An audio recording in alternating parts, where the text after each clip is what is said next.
Bismillahirrahmanirrahim. Assalamualaikum warahmatullahi wabarakatuh.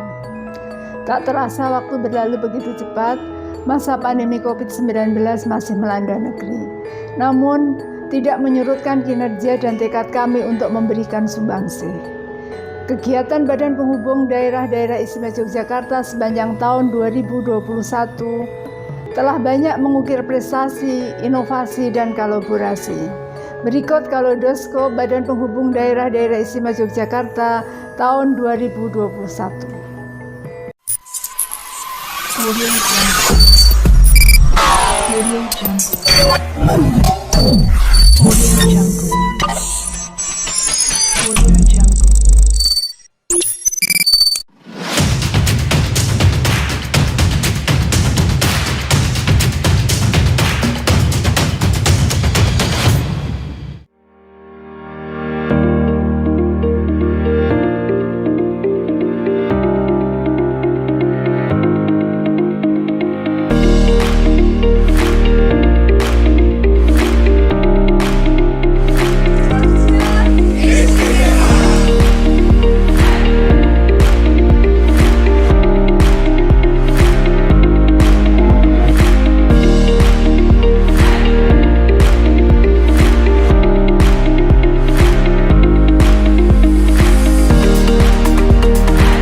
kegiatan penting Badan Penghubung Daerah Istimewa Yogyakarta tahun 2021. Semoga tahun 2022 membawa lembaran baru bagi Badan Penghubung Daerah Istimewa Yogyakarta untuk tetap bereksistensi, inovasi, dan berkolaborasi demi lestarinya seni dan budaya Yogyakarta di Jakarta dan sekitarnya. Mari bersama-sama menjadi bagian dari Badan Penghubung Daerah Istimewa Yogyakarta untuk tetap nguri-uri kebudayaan Jawi. Saya Nugroho Ningsih, Kepala Badan Penghubung Daerah Istimewa Yogyakarta, mengucapkan terima kasih kepada seluruh jajaran dan staf Badan Penghubung Daerah Istimewa Yogyakarta yang telah bekerja keras dan selalu memberi yang terbaik. Semoga Tuhan Yang Maha Esa senantiasa memberikan rahmat dan kesehatan bagi kita semua. Sampai jumpa dan selamat tahun baru 2022. Wassalamualaikum warahmatullahi wabarakatuh.